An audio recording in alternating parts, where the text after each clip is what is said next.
There are moments in life when everything pauses. The earth hesitates, the atmosphere stills, and time shrinks and folds onto itself until it collapses into a big, tired heap. As I push through the small wooden door of the riad where Jenica and I have camped out the past several weeks, trading the hush of rose and honeysuckled scented courtyard for the chaos of the serpentine maze of Medina, it happens again. But instead of mimicking the stillness like I usually do, I decide to go with it and try something fun. Easing my way along connecting salmon-colored walls, I pass a small, thin man caught in mid-stride, press my fingers against the soft white cotton of his gandora, and gently spin him around until he's facing the opposite way. Then, after ducking beneath a mangy black cat that, caught in mid-leap, appears to be flying, I stop at the corner where I take a moment to rearrange a display of shiny brass lanterns an old man is selling, before moving on to the very next stall, where I slip a pair of bright blue babouches onto my feet, decide that I like them, and leave my old leather sandals along with a fistful of crumpled-up dirhams as payment. My eyes burning with the effort of keeping them open, knowing the instant I blink, the gandora-clad man will be one step farther from his destination, the cat will land on its mark, and the two vendors will gaze at their wares in total confusion. The scene will return to one of perpetual chaos. Though when I spot the glowing people hovering on the periphery, studying me in the careful way that they do, I'm quick to squinch my eyes shut and block them from view, hoping that this time, just like all the others, they'll fade away too, return to wherever it is they go when they're not watching me.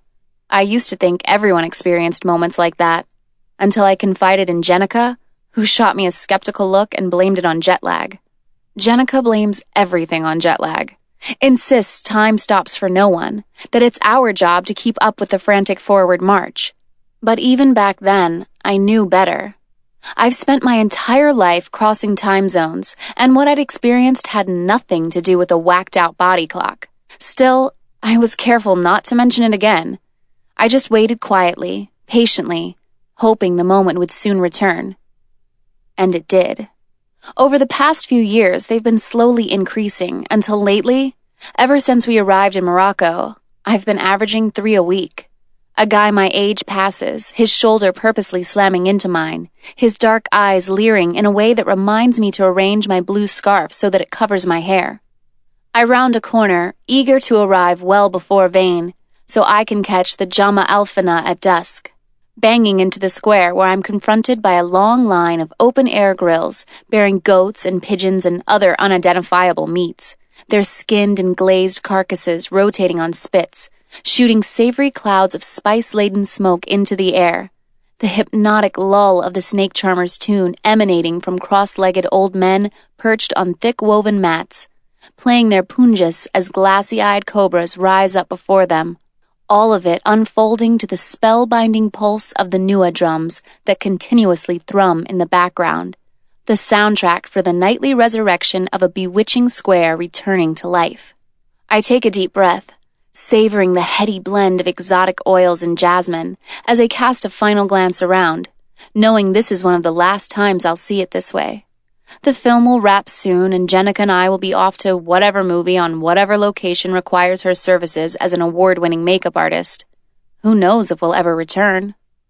Picking my way toward the first food cart, the one beside the snake charmer where Vane waits, I steal a handful of much-needed seconds to crush that annoying ping of weakness that grabs at my gut every time that I see him. Every time I take in his tousled, sandy blonde hair, deep blue eyes, and softly curving lips. Sucker, I think, shaking my head, adding, fool. It's not like I don't know any better. It's not like I don't know the rules. The key is to not get involved, to never allow myself to care, to just focus on having some fun and never look back when it's time to move on. Vane's pretty face, just like all the other pretty faces before him, belongs to his legions of fans. Not one of those faces has ever belonged to me. And they never, ever will. Having grown up on movie sets since I was old enough for Jenica to sling me into a backpack, I've played my role as the kid of a crew member countless times. Stay quiet, stay out of the way, lend a hand when asked, and never confuse movie set relationships for the real thing. The fact that I've been dealing with celebrities my entire life leaves me not so easily impressed, which is probably the #1 reason they're always so quick to like me. I mean, well, I'm okay to look at. Tallish, skinny-ish, with long dark hair, fairish skin, and bright green eyes that people like to comment on. I'm pretty much your standard issue girl. Though I never fall to pieces when I meet someone famous. I never get all red-cheeked and gushy and insecure. And the thing is, they're so used to that, they usually end up pursuing me. My first kiss was on a beach in Rio de Janeiro, with a boy who just won an MTV award for Best Kiss. Clearly, none of those voters had actually kissed him. My second was on the Pont Neuf in Paris with a boy who just made the cover of Vanity Fair, and other than being richer, more famous, and more stalked by paparazzi, our lives really aren't all that different. Most of them are transients, passing through their own lives just like I'm passing through mine. Moving from place to place, friendship to friendship, relationship to relationship. It's the only life I know. It's hard to form a lasting connection when your permanent address is an 8-inch mailbox in the UPS store.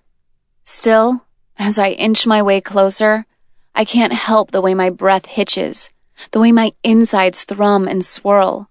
And when he turns, flashing me that slow, languorous smile that's about to make him world famous, his eyes meeting mine when he says, "Hey, Dare, happy sweet 16.